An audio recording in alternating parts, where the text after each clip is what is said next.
It happened, folks. Tesla has raised their prices yet again. This continues on well over a year of relentless price hikes across the entire vehicle lineup. Some models are getting it worse than others, but the fact is that the prospect of becoming a Tesla owner has only gotten richer, and all signs point to the fact that this trend will continue. And we know that this is a controversial subject around Tesla fans and those who are aspirational Tesla buyers. For one, it's obviously frustrating to see the goalpost being moved further and further away. And secondly, this is the opposite of what we have been told would happen.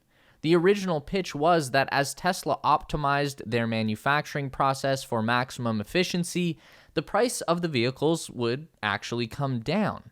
There would be a deflationary effect, and for a short and beautiful time, that was actually the case. Don't forget, the price of a Model Y long range actually dipped significantly in 2020, reaching just $49,990 in mid-July. That exact same vehicle is currently sitting at a starting price of $65,990 today. Now, I'm going to go out on a limb here and say that this is actually a very smart move on Tesla's part. It's good that they did this. And before you rage quit off the video, I totally understand why you might not agree, but I am going to present a thorough argument as to why Tesla is doing the right thing. By choosing not to fight an electric vehicle price war, Elon Musk is doing the smartest thing to ensure that he is the last man standing after the dust clears in the period of economic downturn. We're not going to use the R word, but you know what's coming. There is a lot of ground to cover here, and it's actually pretty interesting stuff to think about. At the very least, this might lessen the blow from watching the price of your dream car steadily ratchet up to infinity. So let's get into it.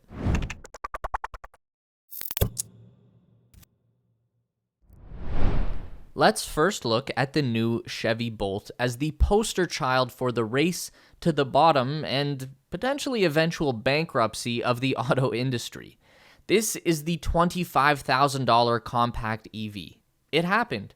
It just wasn't Tesla who made it. General Motors did. But did they really? Is this actually a $25,000 EV? No, of course it's not. So everyone is familiar with the Chevy Bolt. It's the EV best known for spontaneously combusting. And this whole bursting into flames situation got so out of hand that GM had to specifically instruct owners to never park the car in their garage or anywhere near their house or anywhere near other vehicles. Basically, keep this car away from anything that you don't want to catch on fire. Then they went about the task of replacing every single battery pack in every single Bolt ever made. And now, after taking over half a year off to deal with that fiasco, the Bolt is ready to return to the marketplace at a reduced starting price of just around $25,000 US. Now, there's a reason that it was such a big deal when Elon Musk teased a $25K Tesla vehicle, because Elon was talking about a compelling, sustainable electric vehicle with all of the autonomous, self-driving features that Tesla is known for, packaged into something that is both affordable for the mass market consumer and profitable for the company to produce. Elon said that Tesla would leverage next-generation battery technologies and advanced manufacturing techniques to make this happen, something that only Tesla could accomplish. Anyone can just sell a car at a loss. That's easy. And that's exactly what GM is doing right now with the Bolt. At some point, the top brass at General Motors all got together and made a calculation of two choices. One would be to design an entirely new compact electric vehicle that is not the Bolt and bears little or no resemblance to the Bolt, and therefore does not come with any of the spontaneously combusting baggage of the Bolt.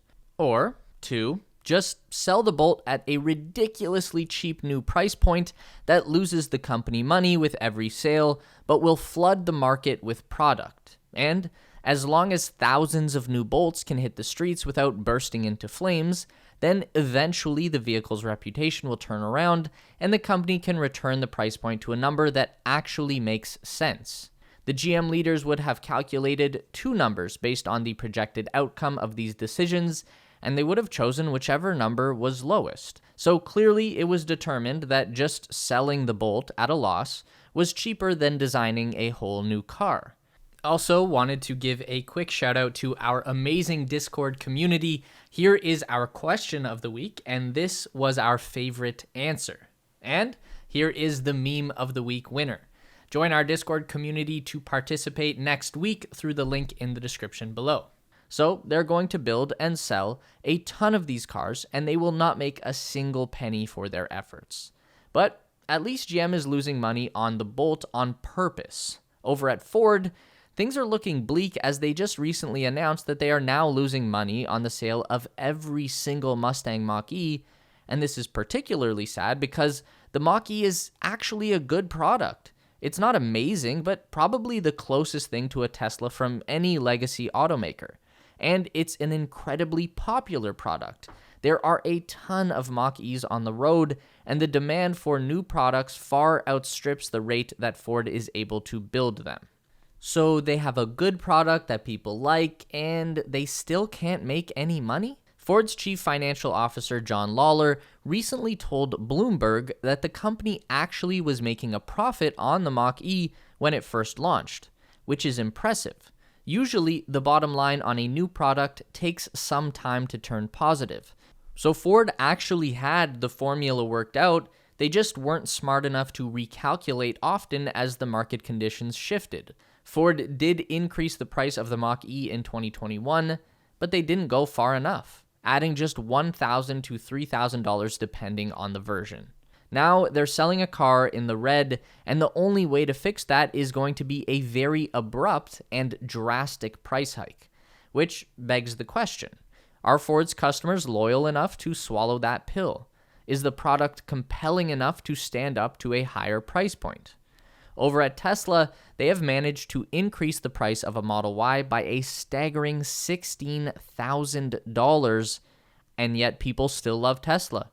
The demand for Model Y remains astronomical, and most importantly, Tesla is still making money every time they sell one. A lot of money. In Q1 2022, Tesla reported an automotive gross profit of 32.9%, which is an increase from 26.5% in Q1 2021. So Ford, profits going down, Tesla, profits going up. For whatever reason, Tesla seems to be the only automaker that is genuinely good at price forecasting. Instead of waiting around for their numbers to turn red and then reactively pushing prices up, Tesla has just been slowly and steadily ratcheting up the sale price of their vehicles. It's like boiling a frog. As long as you increase the temperature gradually over a long period, the frog won't get upset or even really notice that it's being cooked. Or at least that's what I've heard. I've never actually done that to a frog because I'm not sick. Maybe someone can attest to how accurate that analogy actually is in the comments. Either way, this is very important because when it comes to electric vehicles and the associated long wait times for delivery, companies need to be very conscious of the fact that a sale made today will not convert to money in the bank until sometime next year. The Model Y long-range delivery window is currently sitting between April and July of 2023. So when Tesla sets the price for today, they know that they are actually determining the price that they will receive for that car a year from now. So if Ford is losing money on the cars they are delivering today, and they're not immediately jacking up the price by 10 or 15%, then they are just going to continue losing more and more money at a faster pace as the cost of making the vehicle increases more and more over the time period between order and delivery. And we know perfectly well from the experience over at Rivian Motors that trying to pull a price hike on orders that have already been made is not a good idea. Earlier this year, Rivian made the decision to abruptly increase the selling price of their R1T electric truck by $12,000 over the initial price that it was offered for at its launch in 2018. And of course, it makes sense that the price would have to increase between 2018 and 2022 Even in the best case scenario, there would be some degree of inflation over 4 years. But we are unfortunately in the worst case scenario right now, and Rivian did not price that in, which is fine. How could they have possibly known? But where they really went wrong was trying to make that price increase retroactive to all R1 sales, including pre-orders that were already locked in at the 2018 price. This caused a large number of order holders to cancel and dealt a pretty significant blow to the company's image. Even many of their earliest and strongest supporters felt burned. So this proves that it is critical to constantly be reevaluating the price of an electric vehicle and making sure to remember that you're not setting the price for today's market, you are setting the price for where you think the market will be at when the order converts and the vehicle is delivered. In Tesla's case, this lead time is now 1 year out, and considering that they've just increased prices by a large number yet again, it shows that they do not forecast the market getting any better anytime soon. If we use the Model Y long range as our barometer, we can reason that Tesla expects their costs to rise by at least 4.7% in a year. This is dangerous for a company like Rivian, because they've just made a drastic price increase on the R1T from $67,500 to $79,500, and it's still not enough. In just the last couple of weeks, we've heard multiple industry-leading voices saying that Rivian is in bad trouble if they do not start making money on their product, or at least cut their losses. Elon Musk just said that the company is headed straight for bankruptcy if they don't get their costs under control. The well-respected automotive engineering consultant Sandy Munro said that Rivian's R1T is drastically underpriced and pointed out multiple opportunities to reduce manufacturing cost. Even Peter Rawlinson, the CEO of Lucid Motors, chimed in to say that he thinks Rivian should actually be selling the truck at $95,000 right now. And this trend of underpricing is especially dangerous for legacy automakers like Ford and GM. Their plan for the foreseeable future is to subsidize their electric vehicle losses by selling their core products, which are internal combustion engine vehicles. Except, given the current market circumstances, no one wants gasoline-powered vehicles anymore. And it's not because everyone just woke up and realized that electric cars are better and healthier. They woke up and saw that the price of gasoline has more than doubled year over year, with no signs of slowing down or ever returning to what they might consider normal and acceptable. So the global market for ICE vehicles has already begun a violent contraction that has rapidly shifted a massive amount of demand over to electric vehicles.